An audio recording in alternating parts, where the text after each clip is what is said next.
রাজ্যের 10,000 অঙ্গনওয়াড়ি সেন্টারকে আপডেট করা হবে। পরিকল্পনা রয়েছে বিদ্যুতায়ন করার। রাজ্যভিত্তিক রাষ্ট্রীয় পোষণ মাসের রাজ্যভিত্তিক উদ্বোধনী অনুষ্ঠানে এই কথাই জানালেন সমাজ কল্যাণ মন্ত্রী টিঙ্কু রায়।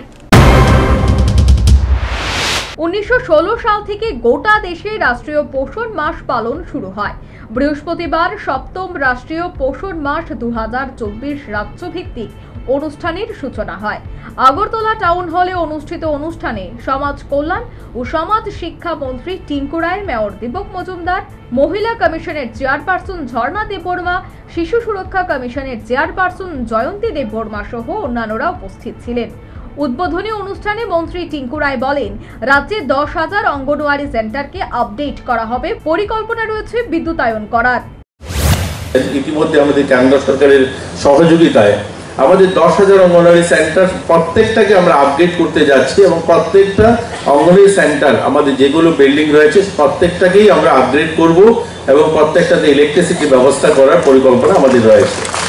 ইতিমধ্যে ধালাই জেলাতে আমরা হাতে নিয়েছি যে সমস্ত অঙ্গনওয়াড়ি সেন্টার রয়েছে সেখানে এলইডি টিভি লাগানো, সেখানে আরও জলের ব্যবস্থা, ভালো বিশুদ্ধ জল যেন আমাদের শিশুরা পায় তার জন্য আমরা হাতে নিয়েছি, সেই কাজটা চলছে। আমাদের এই অঙ্গনওয়াড়ি দিদিমণিরা আমরা ভাবি হয়তো সেখানে শুধু ওয়ার্কার যারা খিচুড়ি রান্না করছেন আর বাচ্চাদেরকে সেই খিচুড়ি খাওয়াচ্ছেন এরকম নয়। এছাড়াও অনেকগুলো কাজ করে nutrition, vaccine, health check up এবং তাদের স্পন্সরশিপ যে স্কিম রয়েছে, যারা সিঙ্গেল প্যারেন্টস যে সমস্ত মা শিশুকে লালন পালন করে তাদেরকে সাহায্যের ব্যবস্থা। এদিন মেয়র দীপক মজুমদার সামাজিক পরিবর্তনের মাধ্যমে মানসিক পরিবর্তনের আহ্বান জানান। যারা রক্তের অভাবে রক্ত স্বল্পতায় ভোগেন এবং বিশেষ করে আমার মেয়েদের বোনরা যারা বয়স অনুযায়ী যারা রক্ত স্বল্পতায় ভোগেন এবং সার্বিকভাবে শিশুরা যারা পুষ্টির অভাবে সুস্থ সবল হতে পারে না, যেটা আমাদের মায়েদের, আমাদের সরকারের সবাই ইচ্ছা যে সুস্থ সবল একটা শিশু জন্মাক যারা ভবিষ্যতে আমাদের রাজ্যকে পরিচালনা করবে, রাষ্ট্র ব্যবস্থাকে নিযুক্ত হবে এবং মায়েদের সুস্থ থাকলেই সুস্থ শিশু জন্ম প্রসব করতে পারবেন। সার্বিক পরিস্থিতি মহল যদি মায়েদের যদি সরকার পরিবর্তন করা হবে না, সামাজিক পরিবর্তন চাই। সামাজিক পরিবর্তন বলে মানসিক পরিবর্তন, যেটা জনাদি বলার চেষ্টা করতেন।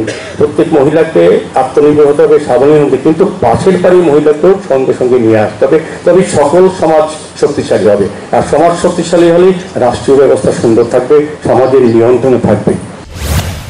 অনুষ্ঠান মন্ত্রী, মেয়র সহ অন্যান্য অতিথিরা গর্ভবতী মায়েদের হাতে সুষম খাবারের প্যাকেট তুলে দেন। সে সাথে শিশুদের হাতেও সুষম খাবারের প্যাকেট তুলে দেন অনুষ্ঠানের অতিথিরা। Bureau report, news vanguard.